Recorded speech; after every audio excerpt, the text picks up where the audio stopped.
Gretchen Rossi is returning to the OC as Atlanta makes its big return.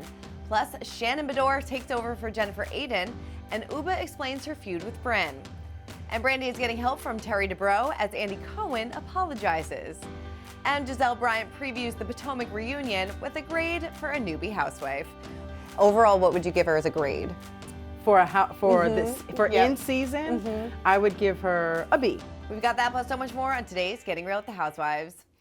Hey everyone, and welcome to Getting Real with the Housewives. I'm Christina, and we have a lot of news to get to this week, including a return for the one and only Gretchen Rossi.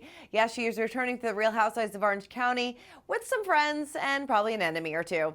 After Us Weekly confirmed that Gretchen will appear as a friend of the cast for season 19, many of her co-stars were quick to welcome her back with open arms. Heather Dubrow said, "Welcome back, Gretchen." And she posted a series of throwback photos. She said, "Swipe for some fun memories and some bad hair." Season 19, and away we go. Gina, who has yet to film a whole season with Gretchen, took a different approach. She said, "I figured I should hop on here real quick and kiss Gretchen's ass like everyone else." She said, "I couldn't find pictures of her and I together. I hate the new Apple update on the photos, but here's a few very flattering photos of Gretchen for your viewing pleasure." Now, Gretchen proved she had a sense of humor when she replied in the comments section, "Ha ha, you're seriously so funny. Look forward to laughing this season together." Now, when Gretchen's return was confirmed, Tamra took to Instagram and wrote, "I guess it's time to dust off those friendship bracelets. My bestie's back." As we know, they had a up and down relationship over the course of Gretchen's time on The Housewives, so that will definitely be interesting. But I'm really excited. I think that this is a good return, as we know, or as it's yet to be fully confirmed, but Alexis probably won't be back next season. So it's nice to have Gretchen back, of course, her family. So it's going to be a really good season. Excited for this. Speaking of good seasons, Atlanta is serving up some big peach energy in 2025. After an extended hiatus, Bravo's reality show will enter a new era when its Sweet 16 premieres with a supersized episode on March 9th. While viewers can count on watching familiar faces like Portia, Drew, and returning star Phaedra Parks, new housewives including Shamia Morton, Britt Eady, Kelly Farrell, and Angela Oakley are expected to bring some glitz, glamour, and drama to Atlanta. We definitely saw that in the trailer, so that was exciting to see. Now, despite Kenya's Moore departure from Atlanta, fans still think she appears in the season 16 trailer. I swear to God, I saw her too. Let me know what you think in the comments. But after Bravo dropped the first look, she took to X to say, "Not me." I don't know about that, Kenya. I think it was you. So ahead of season 16, Us Weekly confirmed in June that she would be leaving the series. It was rumored that she was suspended indefinitely after allegedly sharing explicit photos of newcomer Brittany. Kenya denied the claims. She spoke to us later last year that she was excited for the truth to come out, but I mean, we're definitely going to see her a little bit this season. All right, well, moving on over to Brandi Glanville. She says she's on the path to recovery amid her health woes, thanks to Dr. Terry Dubrow. She went to X and said, "Yes, guys, Dr. Terry Dubrow took 4 tiny biopsies from my face, and so we can continue to get better. Easy peasy, no pain. I was in and out on 30 minutes. Now we wait." Now, as we know, back in December, Brandi accepted Dr. Terry's public offer to treat her abnormal facial swelling that she feared could be due to parasites. Dubrow at the time stated that he didn't believe that to be the case, but glad that Dr. Terry Dubrow was able to help. Hopefully this is one step closer to figuring out what is going on with her, but glad that he is of some assistance. Well, Shannon Beador is replacing Jennifer Aydin on the reality cruise gig after the New Jersey star was fired amid her drama with Jersey Mike's. That feels like forever ago, but it really wasn't. Shannon says, "I can't wait to sing karaoke with the fans on the cruise. Everyone knows I'm a rocker." Fans at Sea announced that Shannon, Teresa Giudice, and Dolores Catania would be featured on Wives on the Waves. The cruise sails from New York to Bermuda on the Norwegian Escape from September 19th to the 24th, so get your tickets if you haven't already.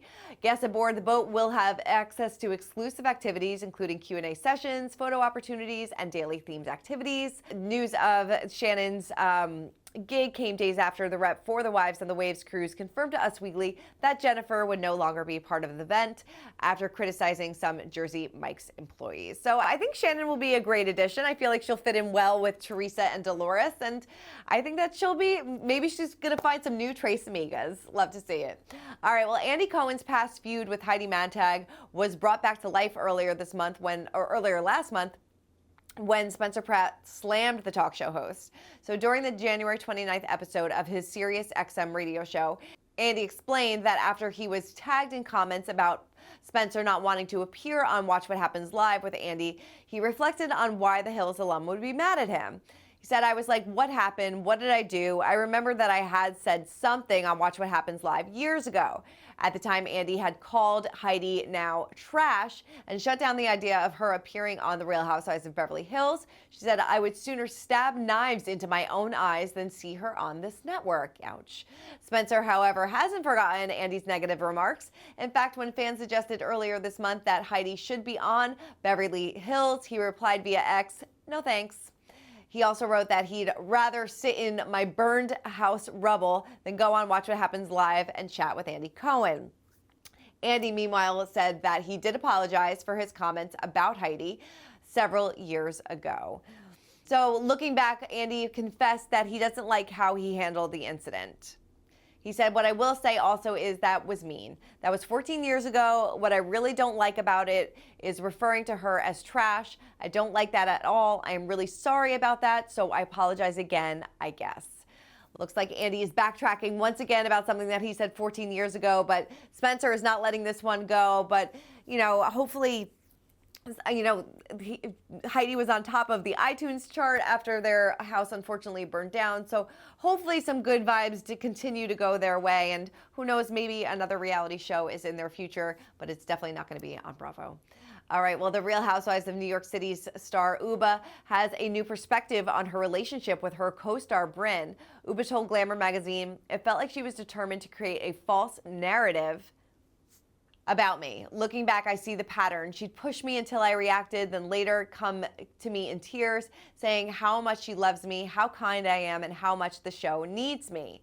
Tension between the two escalated in the finale during their cast trip to Puerto Rico. In the episode, Ubah alleged that Brynn slept with someone in order to get cast on the show. In response, Brynn revealed that she had previously been sexually assaulted.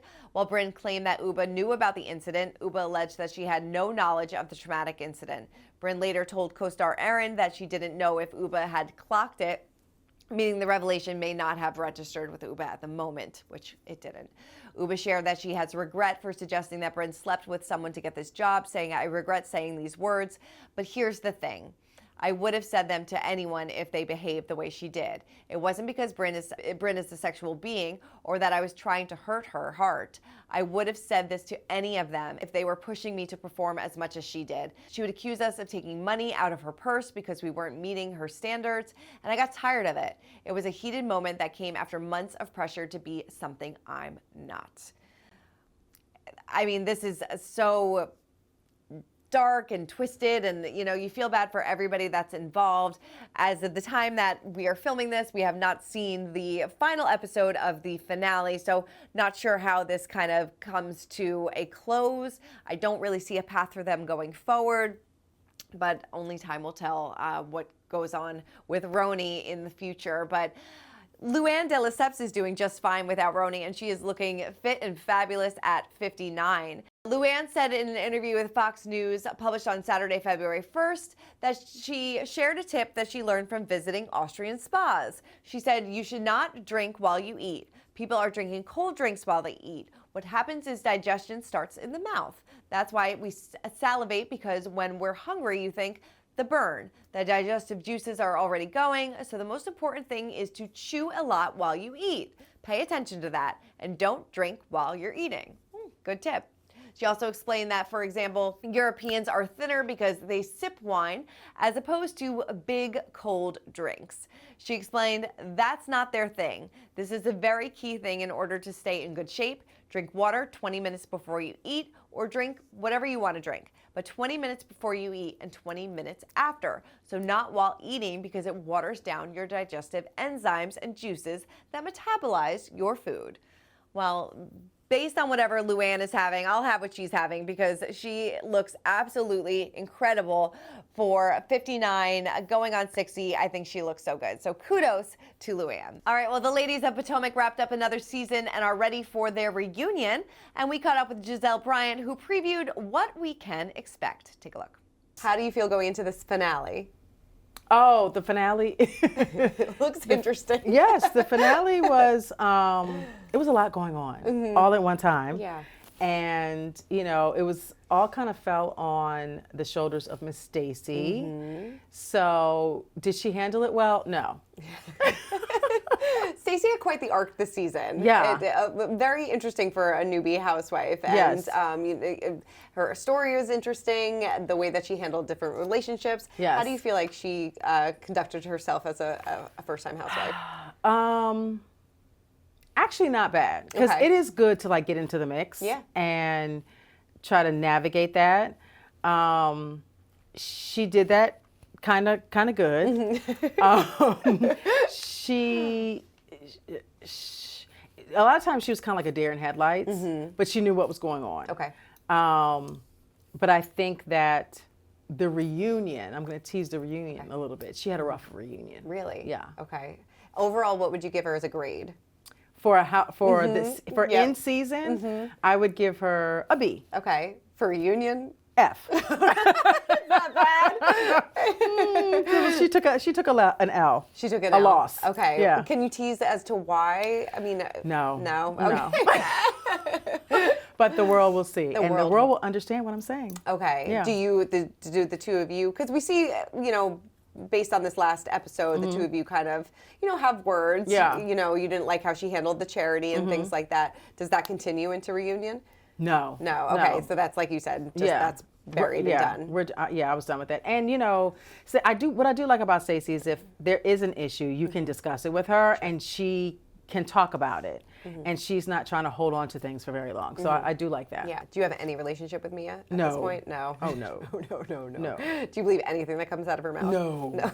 And like no one does. No one does. Yeah. So it's kind of hard to even want to continue to try to believe anything that she says. It's just like, why am I talking to somebody that I know is a complete liar? Do you see any path with her going forward after reunion? She had a rough reunion too. Within the group? No. No. Yeah. I think kind of nobody wants to talk to her. Really? But, you know, sometimes if you make your bed, you got to lay in it. Yeah. How was your reunion experience? It was great. I had a good old time. You looked fantastic. We saw the photos. You looked so good. Oh, thank you. Everybody looked fantastic. Yes. No. Yeah. The theme was white. Okay. I don't understand why some ladies just threw that in the trash can and had on like silver. But I stuck with the theme. You stuck with the theme. Yes. You know what she said about the future for Karen, because she wasn't at the reunion. She said, you know what, we were fine at the reunion without her, but she's, you know, obviously sad and does not want to see her go to jail. But, you know, only time will tell what happens with Karen in the future as well. All right, well, that is it for this week's episode of Getting Real with the Housewives. Let me know what you thought of the Atlanta trailer and Gretchen coming back to the OC. Keep commenting, keep subscribing, and we'll see you next week.